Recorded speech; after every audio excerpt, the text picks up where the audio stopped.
ओम नमः शिवाय। हर हर महादेव। आप सभी का दिन शुभ और मंगलमय हो। प्रिय श्रोताओं, सावन मास की कथा श्रृंखला का आज 14वां दिन है। बुधवार का दिन बुद्धदेव और श्री गणपति बप्पा को समर्पित है। आज हम भावपूर्वक ध्यान करते हैं भगवान शिव के दक्षिणामूर्ति अवतार का, जो मौन रहकर ब्रह्म ज्ञान देने वाले आदि गुरु के रूप में पूज्य है। इस रूप में भगवान शिव स्वयं समस्त ब्रह्मांड के मार्गदर्शक और चिंतन के स्रोत हैं। आज का अध्याय शुरू करने से पहले हम सभी प्रार्थना करें। हे दक्षिणामूर्ति भगवान शिव, हमें विवेक, धैर्य और आत्मज्ञान प्रदान करें, ताकि हम अपने जीवन में धर्म और सच्चाई के मार्ग पर अडिग रह सके। हे माँ पार्वती, हमारे मन में प्रेम, करुणा और साधना की स्थिरता बनाए रखे।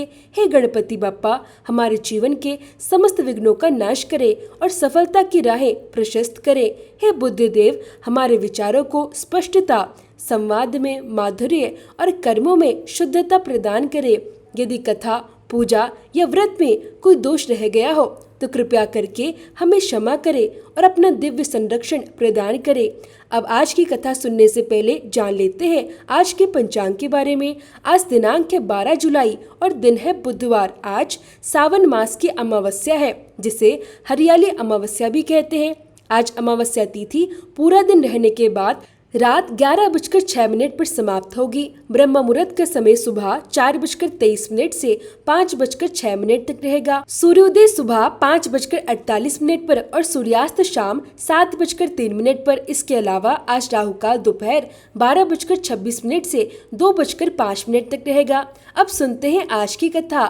भगवान शिव देवी पार्वती से कहते हैं कि हे पार्वती, योगेश्वरी से पूर्व दिशा में आदि नारायण भगवान विष्णु विराजमान है। ये पादुका पर खड़े हैं और सब दैत्यों का नाश करने वाले हैं। पहले सतयुग में मेघवाहन नाम से प्रसिद्ध एक दैत्य हुआ है। उसे ब्रह्मा जी ने वरदान दिया था कि जब भगवान विष्णु युद्ध भूमि में तुम्हें पादुका से मारेंगे तभी तुम्हारी मृत्यु होगी, वरना नहीं होगी। इस प्रकार वर पाकर वह दैत्य देवता, असुर और मनुष्यों सहित समस्त भूमंडलों को संताप अर्थात दुख देने लगा। कोटि युगों तक सबको नाना प्रकार के कष्ट देकर वह दक्षिण समुद्र के तट पर आया और वहां ऋषियों के आश्रमों का विध्वंस करने लगा। तब ऋषियों ने उसे अजय समझकर भगवान गरुड़ ध्वज का स्तवन किया। ऋषि बोले, परम कल्याण आपको नमस्कार है। आप कल्याण स्वरूप आत्मयोगी को नमस्कार है। आप जनार्दन, श्रीधर और सृष्टि है। हे देव, आपको नमस्कार है। कमल केसर के समान स्वर्ण में मुकुट धारण करने वाले केशव को नमस्कार है। आप अत्यंत सूक्ष्म तथा अतिशय महान शरीर वाले हैं। आपको बारंबार नमस्कार है। आपकी नाभि से कमल प्रकट हुआ है, आपको नमस्कार है। आप ही श्रीहरि तथा हरिवेदा है, आपको नमस्कार है। आप ही संपूर्ण जगत के कारणभूत हिरण्य गर्भ है, आपको नमस्कार है। आप अपनी महिमा से कभी च्युत न होने वाले तथा सर्वोच्च पद में स्थित है, आपको बारंबार नमस्कार है। संसार सागर से पार उतारने वाले हे प्रभु, आप ज्ञान नौका प्रदान करने वाले हैं, आपको नमस्कार है। आपकी बुद्धि कभी कुंठित नहीं होती। आप धाता और संसार की सृष्टि, पालन और संहार करने वाले हैं, आपको नमस्कार है। आपका वासुदेव नाम सभी पातकों का नाश करने वाला है। इस सत्य के प्रभाव से ये मेघवाहन दैत्य नष्ट हो जाए। भगवान विष्णु के भक्तों में पाप नहीं ठहरता। भगवान विष्णु स्मरण करते ही सभी पापों का नाश कर देते हैं। यह सत्य है, तो यह पाप आत्मा मेघवाहन दैत्य नष्ट हो जाए। परमेश्वर के जगत आधार वासुदेव नाम का भक्ति पूर्वक स्मरण करने से सबका कल्याण हो और समस्त संसार के सभी दोष भी नष्ट हो जाए। ऋषियों के इस प्रकार स्तुति करने पर आदि नारायण भगवान श्री हरि ने पादुका पर आरूढ़ होकर उन्हें सबको दर्शन दिया और कहा, आप लोगों के मन में कौन सा कार्य उपस्थित हुआ है, बताइए, मैं उसे अवश्य पूर्ण करूंगा। आपके द्वारा की हुई इस स्तुति से मैं बहुत संतुष्ट हूँ। तब ऋषि कहने लगे, देव, आप सब कुछ जानते हैं, आपसे कुछ भी छिपा नहीं है। इस महाबली दैत्य मेघवाहन का संहार कर दीजिए, जिससे सारा विश्व निर्भय हो सके। उनके इस प्रकार कहने पर भगवान विष्णु ने उस दैत्य को युद्ध के लिए ललकारा और अपनी पादुका से उसकी छाती में प्रहार कर दिया। उसकी चोट खाकर दैत्य के प्राण पखेरु उड़ गए और वह समुद्र में गिर पड़ा उस श्रेष्ठ दैत्य का वध करके भगवान विष्णु उसी स्थान पर स्थित हो गए। आज भी वे वही पादुका के आसन पर खड़े हैं। जो श्रेष्ठ मनुष्य एकादशी तिथि को भक्ति पूर्वक उनकी पूजा करता है वह अश्वमेध यज्ञ का फल पाकर स्वर्ग में आनंदित होता है। जिनके हृदय में भगवान आदि नारायण विराजमान है उनके लिए कलयुग में भी सतयुग है। महादेव जी कहते हैं, देवी आदि नारायण से 3 धनुष पश्चिम महानदी सनीता विराज रही है। जब जरासंध के आक्रमण के भय से बाल, वृद्ध, बड़ी कजन तथा अपने परिवारजनों सहित सभी यादवों को साथ लेकर भगवान श्री कृष्ण मथुरा को सूनी करके चले गए, तब प्रभास क्षेत्र में ही आए। वहां उन्होंने रहने के लिए समुद्र से स्थान मांगा।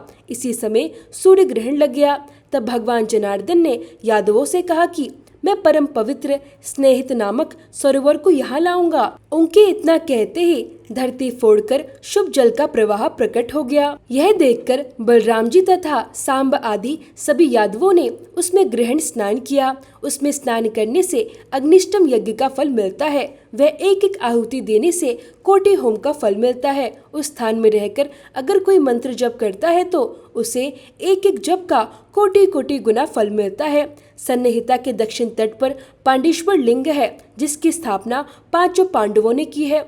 वनवासी पांडव जब अज्ञातवास में थे तब तीर्थ यात्रा के प्रसंग से प्रभास क्षेत्र में आए। उस समय चंद्र ग्रहण का पर्व था। उसी अवसर पर उन सब ने सनीता के किनारे पांडेश्वर की स्थापना की। मार्कंडे आदि मुनियों तथा श्रेष्ठ ब्राह्मणों को ऋतुज बनाकर उन्होंने वैदिक मंत्रों से मुझ शिव का अभिषेक कराया। ऋषियों ने उस शिवलिंग का महात्म्य बताते हुए कहा कि जो लोग इस पांडव पूजित लिंग की अर्चना करेंगे वे देवता, दानव तथा राक्षसों के लिए भी पूजनीय होंगे। श्रद्धा पूर्वक इसका पूजन करने से उन्हें अश्वमेध यज्ञ का फल प्राप्त होगा। जो पूरे माघ मास में स्नेहिता कुंड में स्नान करके पांडेश्वर की पूजा करता है वह साक्षात पुरुषोत्तम हो जाता है। इस लिंग के दर्शन मात्र से भी पापों के सहस्त्रों टुकड़े हो जाते हैं। पार्वती इस प्रकार श्रद्धा पूर्वक यात्रा करके मनुष्य प्रभास क्षेत्र के 11 रुद्रों के समीप जाए। मनुष्यों से जो 11 इंद्रियों द्वारा 11 प्रकार के पाप बन जाते हैं उन सभी का यहाँ 11 रुद्रों के पूजन से ही नाश हो जाता है। संक्रांति, अयन, चंद्र ग्रहण, सूर्य ग्रहण तथा अन्याय पुण्य तिथियों में भक्ति भाव से क्रमशः 11 रुद्रों का पूजन करना चाहिए। कलयुग में इन 11 रुद्रों के नाम इस प्रकार हैं: भूतेश, नील रुद्र, कपाली, वृषवाहन, त्र्यंबक, घोरनामा, महाकाल, भैरव, मृत्युंजय, कामेश और योगेश। पार्वती, यह जो 11 रुद्र बताए गए हैं इनका रहस्य भी सुनो। इनमें 10 तो प्राण वायु है और एक आत्मा है। प्राण, अपान, समान, उदान, व्यान, नाग, कुर्म, कृकल, देवदत्त और धनंजय, यही 10 प्राण वायु कहे गए हैं। रुद्रों में आदि देव सोमेश्वर भी है। उनकी भूतेश्वर नाम से विधिवत पूजा करनी चाहिए। उन्हें पंचामृत से स्नान कराकर सयुज्य मंत्र से मनोहर पुष्पों द्वारा पूजन करना चाहिए। भक्ति पूर्वक सदा शिव का ध्यान करते हुए 3 बार परिक्रमा और साष्टांग प्रणाम करें। महत तत्व से लेकर विशेष पर्यंत जो 25 भूत गण बताए गए हैं उन सब के ईश्वर होने के कारण इन शिव को भूतेश्वर कहते हैं। भूतेश्वर का पूजन करके मनुष्य अविनाशी मोक्ष को प्राप्त होता है। महादेव जी कहते हैं, सोमेश्वर से वायव्य कोण में 60 धनुष की दूरी पर चंद्रेश्वर लिंग है। वह दिव्य लिंग सभी पापों का नाश करने वाला है। चंद्रेश्वर का दर्शन करके मनुष्य 7 जन्मों के समस्त पापों से मुक्त होकर कृत्य हो जाता है। प्राचीन काल में यह पृथ्वी दैत्यों के भार से पीड़ित होकर गौ का रूप धारण करके प्रभास क्षेत्र में आई और उसने भक्ति भाव से उत्तम शिवलिंग की स्थापना की। इससे मैं प्रसन्न हुआ और उससे बोला, हे भूदेवी, भगवान विष्णु के हाथ से मारे जाकर ये सभी दैत्य नष्ट हो जाएंगे और तुम्हारा भार भी उतर जाएगा। तुमने जो यह परम सुंदर शिवलिंग स्थापित किया है ये संसार में धरित्रीश्वर के नाम से विख्यात होगा। मैं इस लिंग में सदैव निवास करूंगा। भादों के कृष्ण पक्ष की तृतीया को जो मनुष्य इस शिवलिंग का पूजन करेगा वह निश्चय ही अश्वमेध यज्ञ का फल पाएगा। केवल इस लिंग के पूजन से ही सब तीर्थों में स्नान का और सभी प्रकार के दानों का फल मिल जाएगा। इसके चारों ओर 16 धनुष तक इसी का क्षेत्र होगा और यह क्षेत्र समस्त प्राणियों को मोक्ष प्रदान करेगा। इस क्षेत्र में मरने वाले प्राणी उत्तम गति को प्राप्त होंगे। ऐसा कहकर हे देवी मैं वहाँ से अंतर्ध्यान हो गया। इसके बाद वराह कल्प में किसी समय दक्ष के श्राप से चंद्रमा राजा यक्षमा से पीड़ित होकर शीर्ण होने लगे। तब वे समुद्र के निकट प्रभास क्षेत्र में आए और इसी पृथ्वीश्वर लिंग का दर्शन करके इसके प्रभाव को जानकर इसी के आराधना में तत्पर हो गए। इसके महात्म्य से चंद्रमा का पाप जनित रोग दूर हुआ।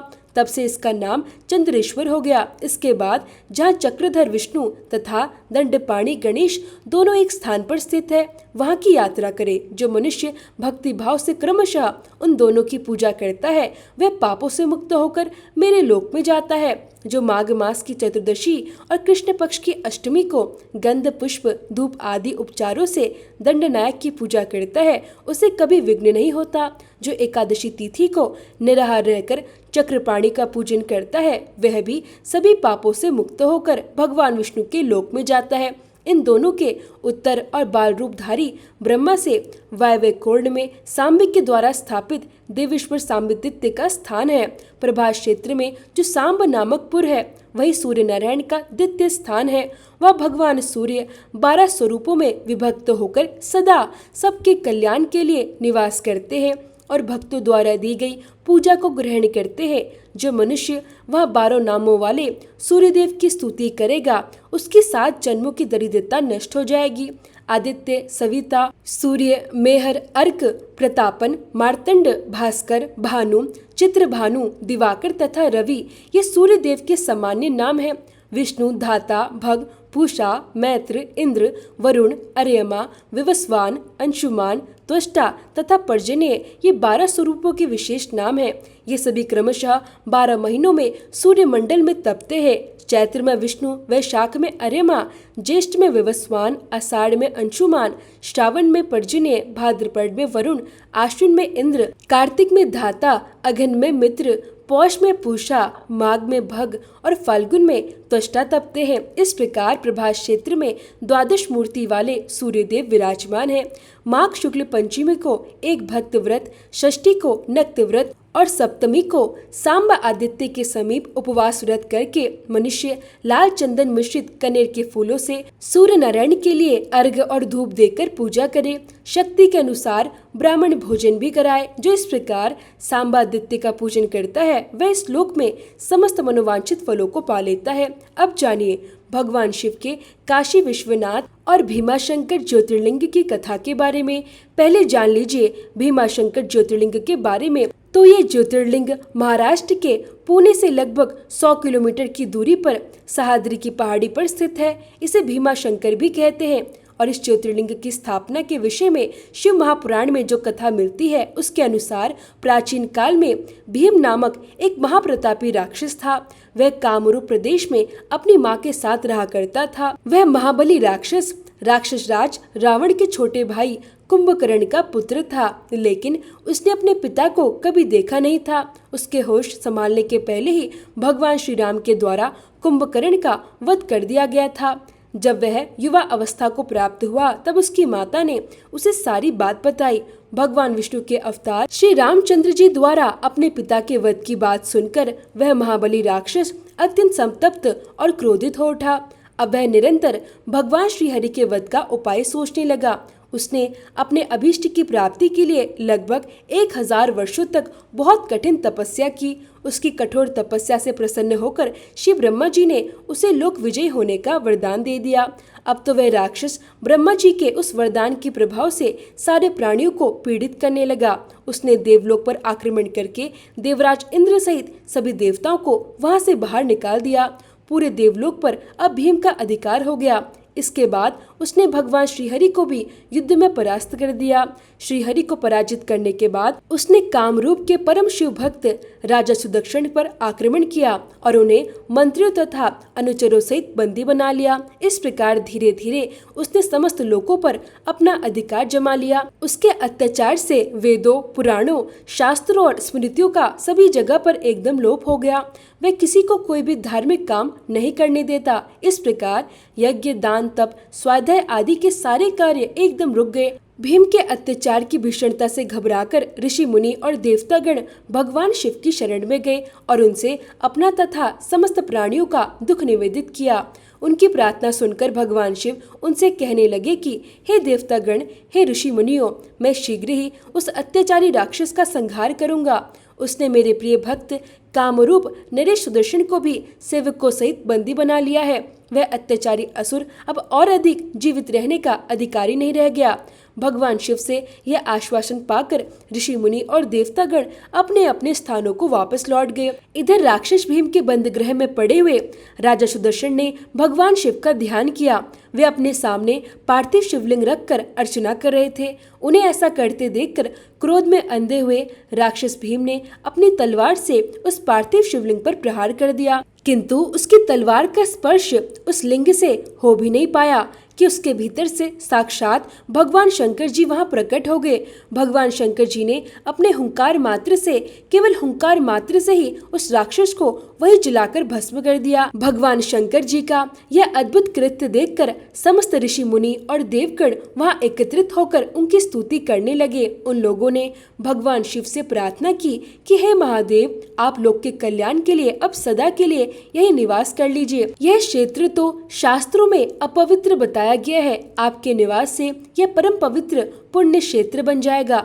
तब प्रसन्न हुए भगवान शिव ने सभी की प्रार्थना स्वीकार कर ली और वह वहां ज्योतिर्लिंग के रूप में सदा निवास करने लगे। उनका यह ज्योतिर्लिंग भीमेश्वर के नाम से विख्यात हुआ। मान्यता है कि भीमा शंकर ज्योतिर्लिंग के दर्शन करने का फल कभी व्यर्थ नहीं जाता। जो भी भक्त यहाँ सच्चे मन से आकर दर्शन करते हैं, उनकी सभी मनोकामनाएं पूर्ण हो जाती है। अब जानिए काशी विश्वनाथ ज्योतिर्लिंग के बारे में। तो यह ज्योतिर्लिंग उत्तर भारत की प्रसिद्ध नगरी काशी में स्थित है। इस नगरी का प्रलय काल में भी लोप नहीं होता, ऐसा कहा जाता है। उस समय भगवान अपनी वासभूमि इस पवित्र नगरी को अपने त्रिशूल पर धारण कर लेते हैं। प्रलय काल समाप्त होने के बाद और सृष्टि काल आने पर पुनः यथास्थान रख देते हैं। सृष्टि आदि की स्थली भी इसी नगरी को बताया जाता है। भगवान श्री हरि ने इसी स्थान पर सृष्टि कामना से तपस्या करके भगवान शंकर को प्रसन्न किया था। अगस्त्य मुनि ने भी इसी स्थान पर अपनी तपस्या द्वारा भगवान शिव को संतुष्ट किया था। इस पवित्र नगरी की महिमा ऐसी है कि यहाँ जो भी प्राणी अपने प्राणों का त्याग करता है, उसे मोक्ष की प्राप्ति होती है। बार बार जीवन मरण के बंधन में नहीं बंधना पड़ता। भगवान शंकर उसके कान में तारक मंत्र का उपदेश करते हैं और इस मंत्र के प्रभाव से पापी प्राणी भी अपने पापों से मुक्त होकर भव सागर की बाधाओं से पार हो जाते हैं।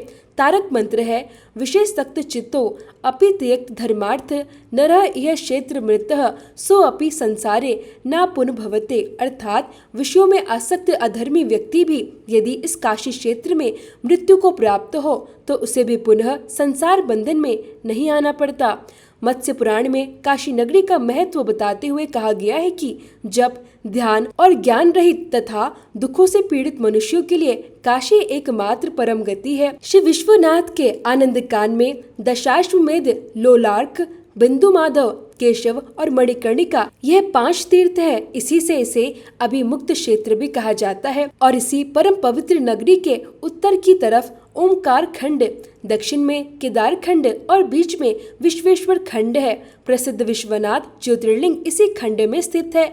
पुराणों में इस ज्योतिर्लिंग के संबंध में जो कथा दी गई है, उसके अनुसार भगवान शंकर देवी पार्वती से विवाह करके कैलाश पर्वत पर निवास कर रहे थे, लेकिन वहां पिता के घर में ही विवाहित जीवन बिताना देवी पार्वती को अच्छा नहीं लगता। एक दिन उन्होंने भगवान शिव से कहा कि हे प्रभु, आप मुझे अपने घर ले चलिए, यह रहना मुझे बिल्कुल भी अच्छा नहीं लगता। सारी लड़कियां तो शादी के बाद अपने पति के घर जाती हैं और मुझे अपने पिता के घर में ही रहना पड़ा। भगवान शिव ने उनकी ये बात स्वीकार कर ली। माता पार्वती को साथ लेकर वे अपनी पवित्र नगरी काशी में आ गए और वहां आकर वे विश्वनाथ ज्योतिर्लिंग के रूप में स्थापित हो गए। इस ज्योतिर्लिंग के दर्शन पूजन से मनुष्य अपने सभी पापों से छुटकारा पा लेते हैं। हर दिन नियम से विश्वनाथ जी के दर्शन करने वाले भक्तों का समस्त भार भगवान शंकर अपने ऊपर ले लेते हैं और ऐसा भक्त उनके परम धाम का अधिकारी बन जाता है और भगवान शिव की कृपा और माँ पार्वती की कृपा सदा उन पर बनी रहती है। 12 ज्योतिर्लिंगों में प्रमुख काशी विश्वनाथ, जहाँ वाम रूप में स्थापित बाबा विश्वनाथ शक्ति की देवी माँ भगवती के साथ विराजे हुए हैं। मान्यता है कि पवित्र गंगा जी में स्नान और काशी विश्वनाथ के दर्शन मात्र से मोक्ष की प्राप्ति संभव है। श्रृंगार के समय सारी मूर्तियाँ पश्चिम मुखी होती है। यहाँ के ज्योतिर्लिंग में शिव और शक्ति दोनों एक साथ ही विराजमान है। जय भोलेनाथ।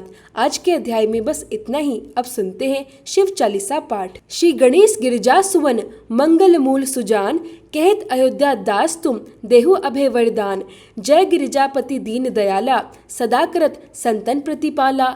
भाल चंद्रमा सोहत नीके, कानन कुंडल नाक फनीके। अंग गौर शीर गंग बहाय, मुंड माल तन शारे लगाए। वस्त्र खाल बागंबर सोहे, छवि को देखी नागमन मोहे। मेना मातु की हवे दुलारी, बाम अंग सोहत छवि न्यारी। कर त्रिशूल सोहत छवि भारी, करत सदा शत्रुवन शयकारी। नंदी गणेश सोहित तह कैसे, सागर मध्य कमल है जैसे। कार्तिक श्याम और गणाऊं, या छवि को कही जात ना काऊं। देवन जब ही जाय पुकारा, तभी दुख प्रभु आप निवारा। किया उपद्रव तारक भारी, देवन सब मिली तुम ही जुहारी। तुरत षडानन आप पठायो, लव निमेष महामारी गिरायो।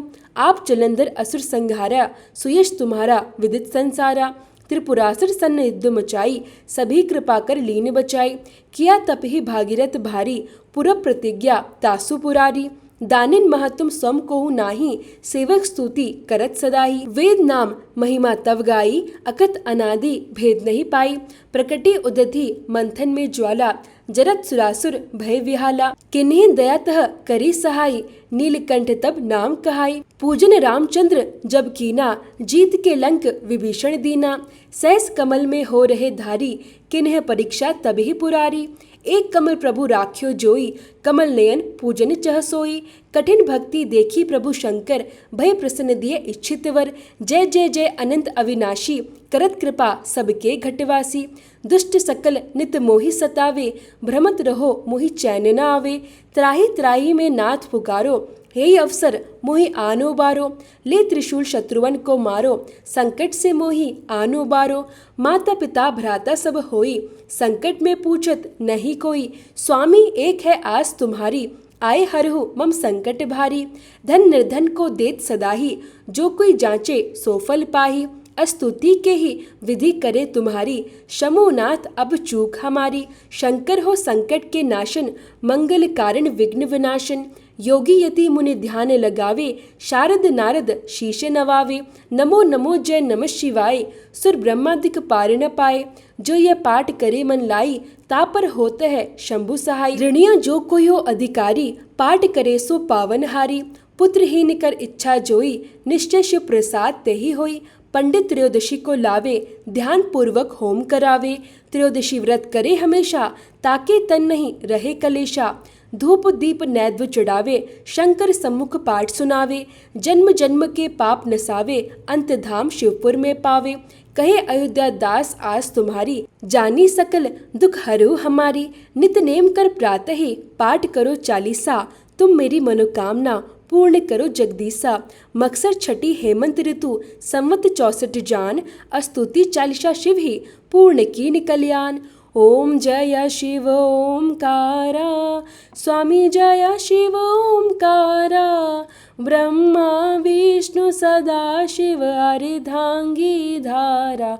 ओम जय शिव ओमकारा, एकानन चतुरानन पंचानन राजे।